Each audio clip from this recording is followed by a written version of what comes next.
ಗುರುವಾರ ಬಿಡುಗಡೆ ಆಗಿರುವ ಕೃಷ್ಣಂ ಪ್ರಣಯ ಸಖಿ ಸಿನಿಮಾವನ್ನು ನೋಡಿ ಜನರು ಇಷ್ಟಪಟ್ಟಿದ್ದಾರೆ. ಈ ಚಿತ್ರದಲ್ಲಿ ಚರಣ್ಯ ಶೆಟ್ಟಿ, ಗೋಲ್ಡನ್ ಸ್ಟಾರ್ ಗಣೇಶ್ ಮೊದಲಾದವರು ನಟಿಸಿದ್ದಾರೆ.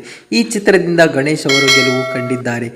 ಗಣೇಶ್ ನಟನೆಯ ಕೃಷ್ಣಂ ಪ್ರಣಯ ಸಖಿ ಆಗಸ್ಟ್ 15ರಂದು ಬಿಡುಗಡೆಯಾಗಿದೆ. ಈ ಚಿತ್ರದಿಂದ ಅವರು ದೊಡ್ಡ ಮಟ್ಟದ ಗೆಲುವು ಕಂಡಿದ್ದಾರೆ. ಈ ಸಿನಿಮಾಗೆ ಎಲ್ಲ ಕಡೆಗಳಿಂದ ಮೆಚ್ಚುಗೆ ಸಿಗುತ್ತಿದೆ. ಗಣೇಶ್ ಅವರ ನಟನೆಯನ್ನು ಎಲ್ಲರೂ ಹೊಗಳುತ್ತಿದ್ದಾರೆ. ಸಿನಿಮಾದಲ್ಲಿ ಭರ್ಜರಿ ಕಾಮಿಡಿ ಇದೆ ಎಂಬ ಅಭಿಪ್ರಾಯ ಅನೇಕರಿಂದ ವ್ಯಕ್ತವಾಗಿದೆ. ಮೊದಲ ದಿನ ಈ ಸಿನಿಮಾ ಉತ್ತಮ ಗಳಿಕೆ ಮಾಡಿದೆ. ಮುಂದಿನ ದಿನಗಳಲ್ಲಿ ಸಿನಿಮಾ ಮತ್ತಷ್ಟು ಗಳಿಕೆ ಮಾಡುವ ನಿರೀಕ್ಷೆ ಇದೆ. ಕೃಷ್ಣಂ ಪ್ರಣಯ ಸಖಿ ಸಿನಿಮಾದಲ್ಲಿ ಗಣೇಶ್, ರಂಗಾಯಣ ರಘು, ಸಾಧು ಕೋಕಿಲ, ಮಾಳವಿಕಾ ನಾಯರ್, ಶರಣ್ಯ ಶೆಟ್ಟಿ ಮೊದಲಾದವರು ನಟಿಸಿದ್ದಾರೆ. ಈ ಸಿನಿಮಾ ನೋಡಿದ ಅನೇಕರು ಮೆಚ್ಚುಗೆ ಸೂಚಿಸುತ್ತಿದ್ದಾರೆ.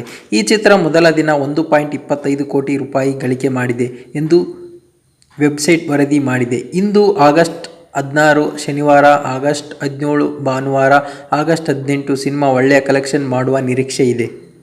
ಕೃಷ್ಣಂ ಪ್ರಣಯ ಸಖಿ ಚಿತ್ರಕ್ಕೆ ಬುಕ್ ಮೈ ಶೋನಲ್ಲಿ ಸದ್ಯ 9.2 ರೇಟಿಂಗ್ ಸಿಕ್ಕಿದೆ. ಇನ್ನು IMDbಯಲ್ಲಿ 8.7 ರೇಟಿಂಗ್ ಸಿಕ್ಕಿದೆ. ಶ್ರೀನಿವಾಸ್ ರಾಜು ಈ ಚಿತ್ರವನ್ನು ನಿರ್ದೇಶನ ಮಾಡಿದ್ದಾರೆ. ಈ ಚಿತ್ರದಿಂದ ಕನ್ನಡ ಚಿತ್ರರಂಗಕ್ಕೆ ಮತ್ತೊಂದು ಬಲ ಸಿಕ್ಕಿದೆ. ಇತ್ತೀಚೆಗೆ ಸಿನಿಮಾಗಳೇ ಇಲ್ಲದೆ ಕನ್ನಡ ಚಿತ್ರರಂಗ ಮಂಕಾಗಿದೆ. ಕಳೆದ ವಾರ ಭೀಮಾ ಸಿನಿಮಾ ರಿಲೀಸ್ ಆಯಿತು. ಈ ವಾರ ಕೃಷ್ಣಂ ಪ್ರಣಯ ಸಖಿ ಸಿನಿಮಾ ಬಿಡುಗಡೆ ಕಂಡು ಯಶಸ್ಸು ಪಡೆದುಕೊಂಡಿದೆ. ಈ ಚಿತ್ರದಿಂದ ಗಣೇಶ್ ಗೆಲುವಿನ ನಗೆ ಬೀರಿದ್ದಾರೆ. ಮತ್ತೆ ಜನರು ಚಿತ್ರರಂಗದತ್ತ ಬರುತ್ತಿರುವುದು ಎಲ್ಲರ ಖುಷಿ ಹೆಚ್ಚಿಸಿದೆ.